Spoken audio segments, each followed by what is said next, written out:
Hello mentors, welcome to module number 4. So module number 4 is in the vein of creating. We're going to create actually something like this. The students are on the back side of their vision boards, and the last half of the module is going to be a game about storytelling and storytelling about their particular story.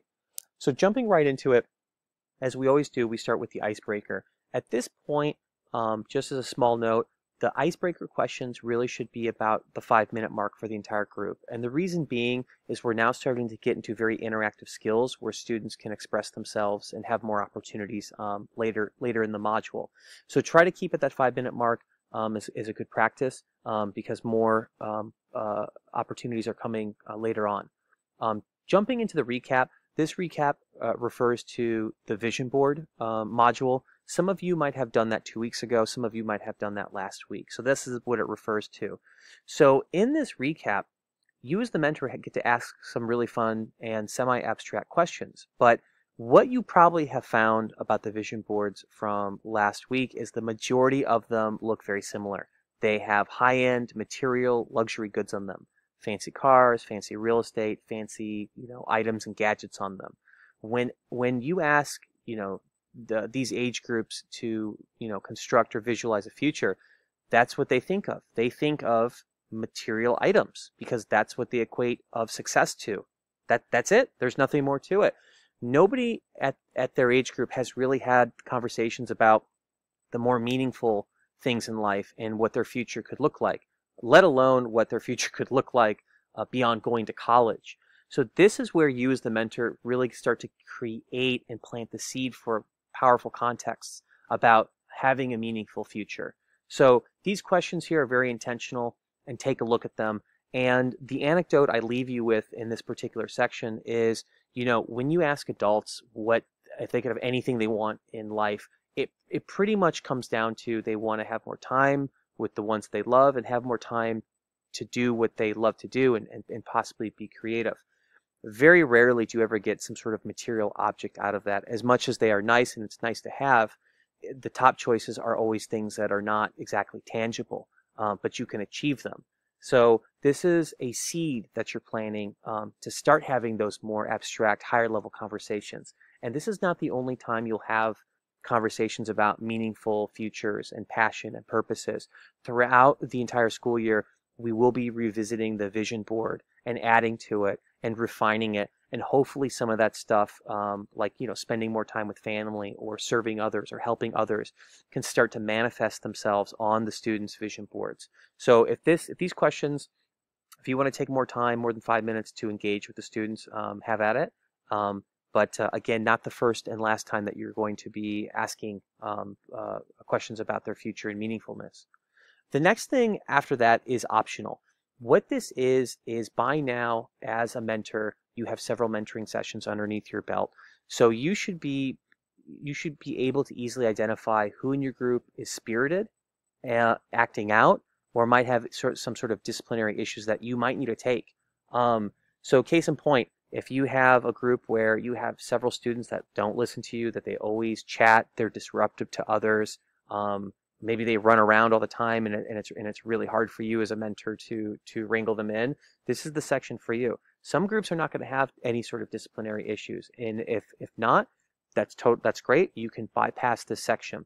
But for the groups that you do need to confront the kids in your group to hopefully behave better, else they're going to not be in the group anymore, this is the kind of the structure to do it. You identify this on a group level. You do not identify or talk to individuals about them acting out. Not yet anyways. So how you go about this is, as a group, you let them know that you need to have a conversation with them because as a group, you haven't been following the rules that you agreed to. And so there are some best practices here, some suggestions of how to use examples, empathetic examples of, well, how would you like it if members of the group were being disruptive when you were trying to learn something? So there's some good questions to ask here, but the structure of it is you have to let them know this isn't working because they promised, they gave their word, they agreed to on rules in the very beginning, and they're not fulfilling them. Go into some of the empathetic examples, but then reread the rules to them. At the very end of this, the point is to get a renewed agreement from everybody, specifically the kids that are acting out and being spirited. And in this, you as the mentor really need to understand that they listen to the rules and they're clear about what's expected of them, and to get a yes if they want to be in the program. And you need to get a yes out of them and their promise that they are going to behave. Again, we're not calling anybody out here, but you need to be intentional about what they're agreeing to. Also aware of them that this is a program by choice. They are not entitled to be in this program. They don't have to be in this program. So if these behaviors continue, they will be removed from the program and they will go into study hall, and they won't be part of this because it is disruptive to everybody else and it diminishes the experience. And that's a very real thing. So as a mentor, this really is kind of like a last-ditch effort on a group level to wrangle in any sort of behavioral issues. You can modulate the context of this as you see fit, and of course make it appropriate. But if you are having disciplinary issues, you really need to be talking about that again now and getting a renewed promise. If they continue after you do this, talk to a site supervisor, because at that point we will be looking at possibly removing the student or students that are being disruptive. So moving on to the first part of the module here is called Creating Your Game. So the idea here is in your packets, the Creating Your Game module, you're going to have this example. This is an example of a game with all the skills that we're going to talk about in this program. And it's actually done chronologically. We start here with the mindset skills that we've already done many of in the previous weeks. And then it goes into the self skills. And after the self skills, and again, these are skills we're going to be learning about very soon here, but these are skills that students will learn, and when they learn them, they can use them on their own in their everyday lives. After these skills, we're going to learn about group skills. These will be actually used and experimented with in the groups. And then after the group skills, the group is going to come together and actually have a group project. They're actually going to create something as a culmination piece of all the skills that they have learned prior. At the very end of all these skills is our finish, where the group will actually create a final project. It'll most likely be a presentation and some sort of a project, and there will be some sort of culmination party. This is a game, and you can use this to your advantage. The game is, in the program, there's about 28 distinct skills that we will be learning throughout the school year.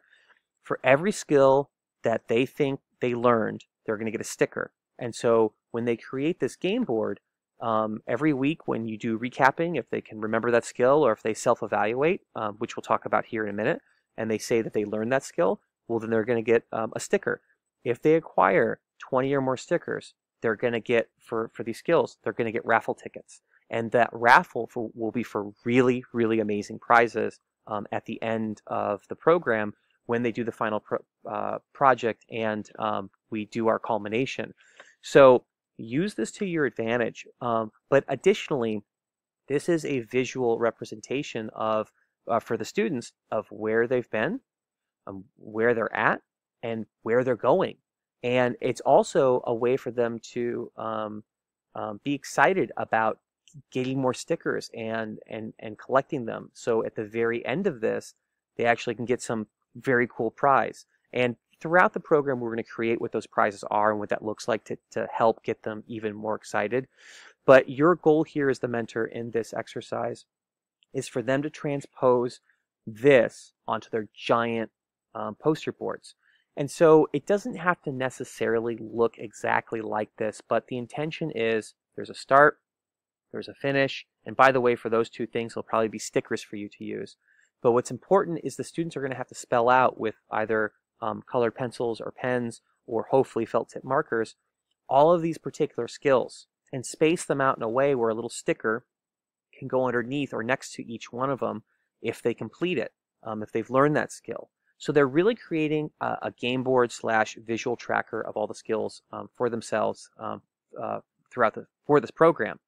And then going back to the instructions, the actual mechanics of the how to go about this are all here, but really just a quick note on two big points logistically. One, when you hand out all the boards in the beginning from the previous week, don't don't hand out any sort of writing or drawing utensils. And the reason for that is if you give it both to at the same time, all the instructions and all the talking that you're going to have to do about how to go about this is going to get lost. And what's really important about this exercise is this really is a one and done.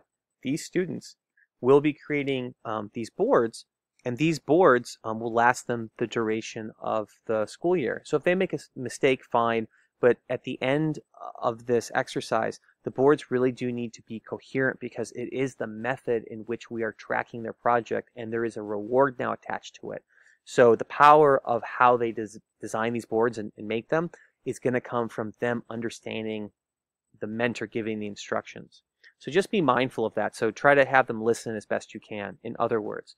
And the other important note here is only move on from this exercise when the room is clean.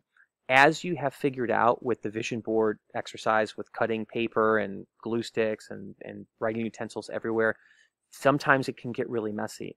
It is not your responsibility as a mentor to clean up continuously after the students. It is their responsibility. It is not the teachers who come in tomorrow. It's not the custodial staff. They need to be responsible for their own actions. So only move on to the next exercise if the room is reset and clean from when you began it.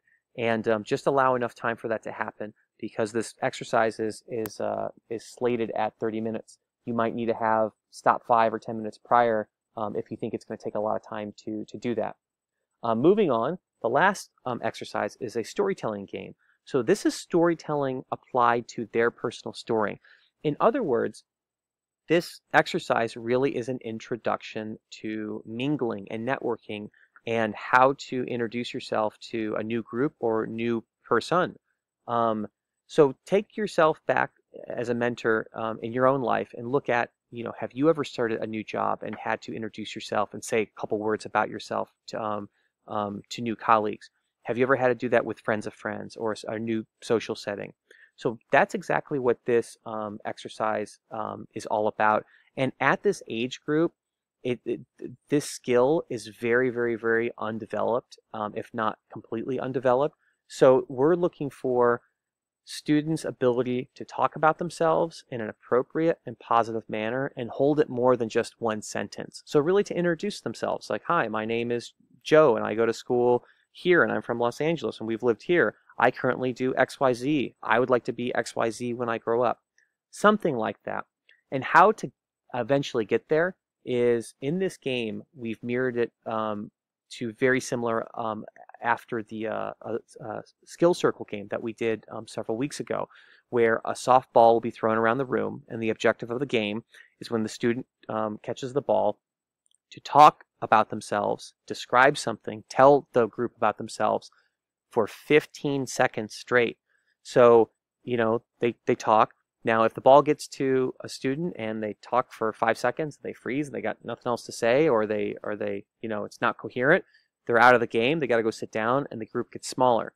The winner of the game is the last person standing, and that person gets a prize. But the power of the game, much like we just talked about with the exercise above, is about how the mentor sets this up. So it's all about the context. So in these instructions, you're going to you get some examples of what they can talk about. Now, remember, these are students. They're K through 5 students. They go to school. They live with their parents.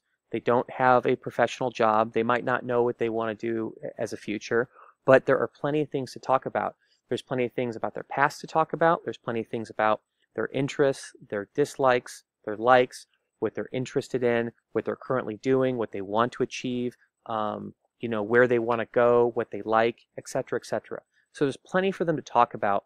But the objective here, again, is to hold a 15-second piece of a conversation about themselves that describes them. If you were to meet new people, that's a positive and appropriate. At the very end here, just remember, please reset the room back to its regular state. And that concludes module number 4. So best of luck to you guys, and I look forward to seeing you in module number 5.